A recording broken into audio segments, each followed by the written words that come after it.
İndi isə biz Qəbələyə bağlanacağıq. Bəli, bizimlə birbaşa bağlantıda əməkdaşımız İbrahim Kamiloğlu var. İbrahim, bugün nələr gözlənilir samitdə? Buyurun, hər vaxtınız da xeyir olsun. Sözü sizə ötürürük, eşidirik sizi. Salam Nigar, hər vaxtın xeyir. Bəli, sizin də qeyd etdiyiniz kimi artıq Qəbələdə Türk Dövlətləri Təşkilatının Dövlət Başçıları Şurasının 12-ci zirvə görüşü başlayıb. Hazırda biraz əvvəl Dövlət Başçısı Prezident İlham Əliyev çıxış elədi.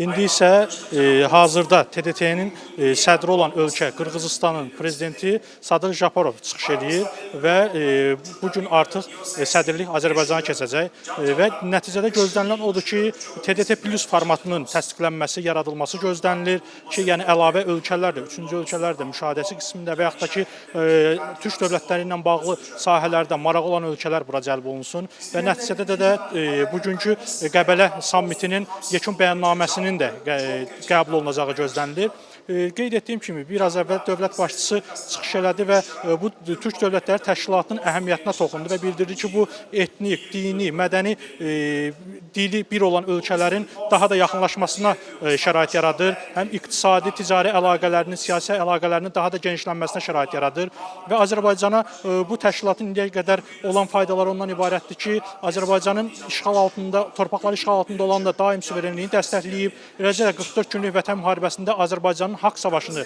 daim dəstəkləyib, indi də sülh yolunda Azərbaycana dəstəklərini ifadə edirlər. Azərbaycan orta dəhlizin inkişafına çox böyük önəm verir və burada da eləcə də Zəngəzur dəhlizinin açılması da burada ən böyük Azərbaycanın gözləntilərindəndir və açılacaq. Təbii ki, burada da Türk Dövlətləri Təşkilatı böyük önəmli rol oynayır və öz dəstəyini bildirir.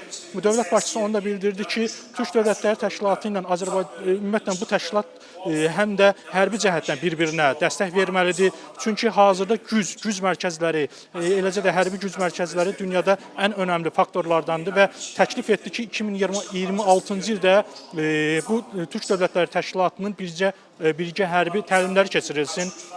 Həmçinin bugün gözlənilir ki, logistika sahəsində, müdafiə sənayesi sahəsində, ticarət sahəsində və digər siyasi, kiber təhlükəsizlik sahələrində də müxtəlif müzakirələrin aparılacağı, bəlkə də memorandumlarının, sazişlərin imzalanacağı da gözlənilir bu istiqamətdə.